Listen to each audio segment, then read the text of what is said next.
ओम शांति। सुनते हैं 11 दिसंबर 2021 की बाबा की मधुर महावाक्य। आज की मुरली में बाबा ने हम बच्चों को संगम युगी ब्राह्मण जीवन की विशेषता के साथ भविष्य के लिए भी बताए। जैसे बाबा ने कहा कि बच्चे, तुम्हारा यादगार आने वाले समय में पूरे युग में चलेगा, इसलिए बहुत अटेंशन देना है। वंडरफुल रूहानी यात्रा करनी है। और बाबा कहे कि देखो बच्चे, तुम्हें ज्ञान की रोज नई नई पॉइंट्स मिलती है।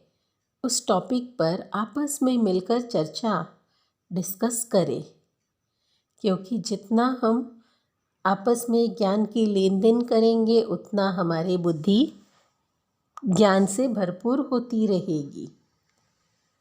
और बाबा कहे कि सदैव अच्छी अच्छी टॉपिक्स, अच्छी अच्छी पॉइंट्स नोट करनी है।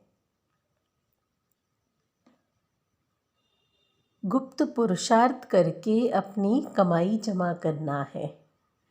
और बाबा कहे कि देखो,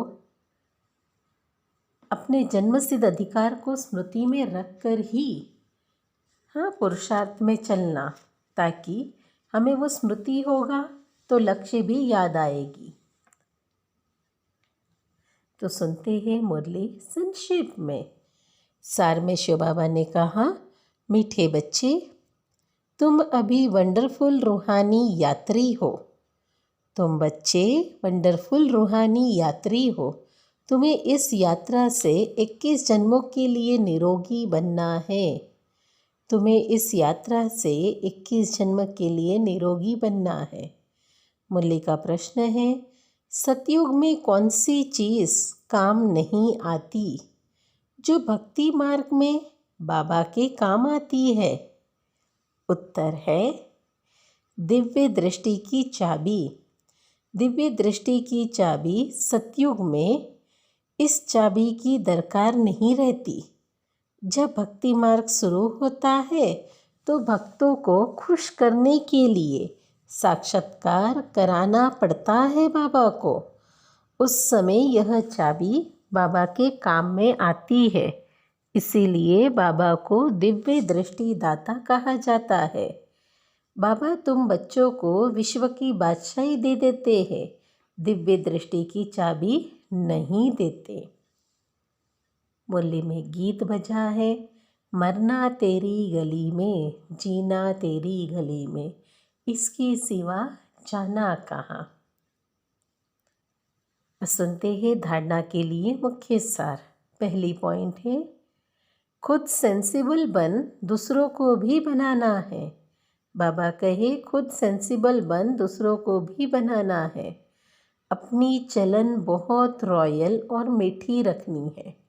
अपनी चलन बहुत रॉयल और मीठी रखनी है। दूसरी पॉइंट है, रूहानी यात्रा पर तत्पर रहना है। रूहानी यात्रा पर तत्पर रहना है। अपने पास अच्छी टॉपिक्स नोट रखनी है। एक एक टॉपिक पर विचार सागर मंथन करना है। एक एक टॉपिक पर विचार सागर मंथन करना है।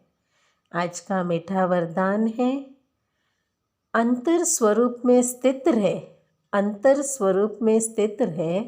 अपने व बाबा के गुप्त रूप को प्रत्यक्ष करने वाले सच्चे स्नेही भव। सच्चे स्नेही भव।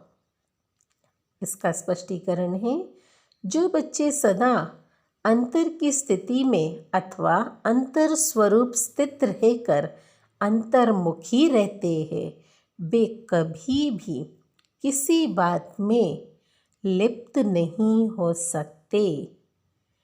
वे कभी भी किसी बात में लिप्त नहीं हो सकते।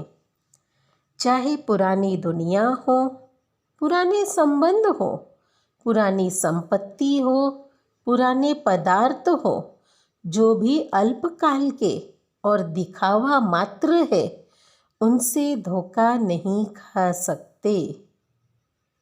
अंतर स्वरूप की स्थिति में रहने से स्वयं का शक्ति स्वरूप जो गुप्त है वह प्रत्यक्ष हो जाता है और इसी स्वरूप में बाबा की प्रत्यक्षता होती है।